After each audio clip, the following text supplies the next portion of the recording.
सलाम everyone and welcome back to Gol Roti. कुछ दिनों पहले मैं चैनल पे लेके आई थी ट्रेसलेशियस केक, जो कि 3 मिल्क केक था। ये वाला केक उसका चॉकलेट वर्जन है और यकीन करो ये केक इतना मॉइस्ट है, इतना सॉफ्ट है। ट्रेसलेशियस भी इतना सॉफ्ट नहीं था, क्योंकि जो स्पंज हम इस केक का बनाने जा रहे हैं यार वो इतना नरम है। मुंह में डालते गायब, मुंह में डालोगे कहोगे केक किधर गया, अभी तो मुंह में डाला था।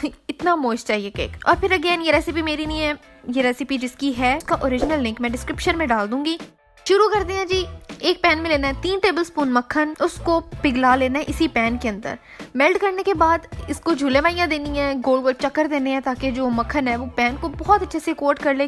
जो बचा हुआ मक्खन होगा उसको डाल देना है एक बड़े प्याले में और इस पिघले हुए मक्खन के अंदर डालना है 6 टेबलस्पून कोको पाउडर। उसके बाद इसको बड़े अच्छे से मिक्स कर लेना है। अगर आपको लग रहा है कि मक्खन कम है और ये अच्छे से मिक्स नहीं हो रहा, थोड़ा सा मक्खन जो है वो पैन से आप अगर उतार सकते हो तो उतार के इसमें डाल लो, लेकिन अगर परफेक्ट ना भी हो तो भी खैर है। मैंने कौन सा घर आके चेक करना है कि क्या हो रहा है। जब इस तरह से अच्छे से मिक्स हो जाए तो इसके अंदर फिर हमने डालनी है चीनी 2/3 कप और 2 अदद अंडे। अब अंडे रूम टेम्परेचर पे लेना प्लीज, ठंडे अंडे कभी भी केक्स में या बेकरी में यूज नहीं होता है। 2 अंडे लेके उनको 6 फीट की ऊंचाई से फेंकने के बाद इसको विस्क से बड़े अच्छे से मिक्स कर लेना है।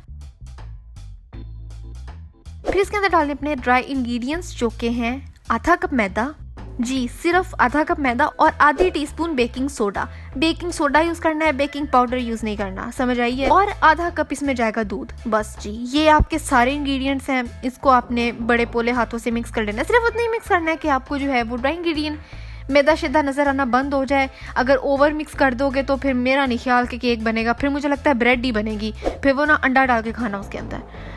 इसलिए ओवर मिक्स नहीं करना। जब मिक्स हो जाए फिर इसको ट्रांसफ़र कर देना है अपने पैन के अंदर और आंच इतनी हल्की रखनी है, मतलब जितनी हल्की हो सके उतनी हल्की आंच रखनी है। इस पैन को उसके ऊपर रखना है, पैन को दे देना है ढक्कन, कवर कर देना है और इसको कुक करना है कोई 20 से 24 मिनट के दरमियान। चेक कर लेना यार, मेरा ख्याल है कि 24 मिनट इनफ है। बहुत हल्की हीट पे होगा तो बिल्कुल भी नहीं चलेगा। 24 मिनट बाद मैंने ढक्कन उठाया, टूथपिक डाल के देखा तो केक बिल्कुल डन हो चुका था। ये देखें जी बिल्कुल साफ़ सुथरा टूथपिक निकला है बाहर। और फिर मैंने एक और टेस्ट करने के लिए दूसरी दफ़ा पोक किया तो जो टूथपिक के साथ जो लगा आया वो केक था, वो बेटर नहीं था, मतलब मेरा केक कुक हो चुका है।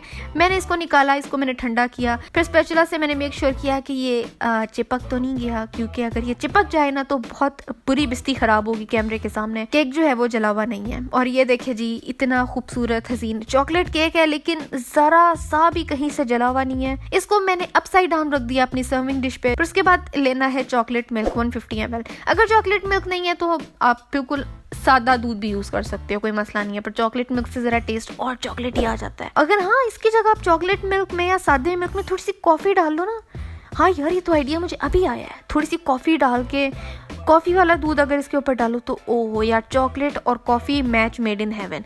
ये सारा दूध जो है वो अपने केक के ऊपर डाल लिया। जब वो सोक कर ले फिर हमने बनानी है गनाश। इसमें मैंने लिया था 170 ग्राम चॉकलेट, मेरा ख्याल है 170 या 150 ml ही इसमें क्रीम भी थी। क्रीम को गर्म करके चॉकलेट में डाला और फिर उसको अच्छे से मिक्स कर लिया तो आपकी गनाश तैयार हो जाती है। ये गनाश आपने बस फिर अपने केक के ऊपर डाल लेनी है। इसकी जगह आप नटेला भी यूज़ कर सकते हो, नटेला से भी इसकी फ्रॉस्टिंग बहुत मज़े की लगती है, लेकिन ऑफ कोर्स नटेला से ज़्यादा अच्छा तरीका ये है कि आप गनाश बना लो। ये ले जी आपने अच्छे से केक को कवर किया गनाश से और फिर इसको आपने फ्रिज में रखना है कोई 4 से 5 घंटों के लिए, जब तक गनाश सेट ना हो जाए। और ट्रस्ट मी ये सेट होने के बाद बहुत मज़े की हो जाती है। अब मेरी गनाश अभी इतनी ठीक से सेट नहीं हुई थी क्योंकि मेरे घर वाले वजला है कि केक की तरह लेके आओ, तो मुझे उसको जल्दी काटना पड़ा। ट्रस्ट मी ये छुरी ऐसे अंदर गई है जैसे कि मैं हवा को काट रही हूँ। ये बड़ा लाइट केक है, बहुत लाइट केक है, मुंह में डालते साथ ही गायब। ट्रू चॉकलेट फ्लेवर आता है इसमें, तो आपने ना इसको जरूर ट्राई करना है। और इसकी डेकोरेशन प्लीज मेरे से ना जरा बेहतरी करिएगा, मैं जरा बहुत डल हूँ इन मामलों में। आपने इसको जरूर बनाना है और इसकी तस्वीर मुझे इंस्टाग्राम पे दिखानी है ताकि मैं इसको अपनी स्टोरी पे लगा सकूँ। मुझे बड़ी खुशी होती है जब आप मेरी रेसिपीज ट्राई करते हो। Keep trying them and keep sending them to me on my Instagram, जिसका लिंक मैं डिस्क्रिप्शन में दे रही हूँ।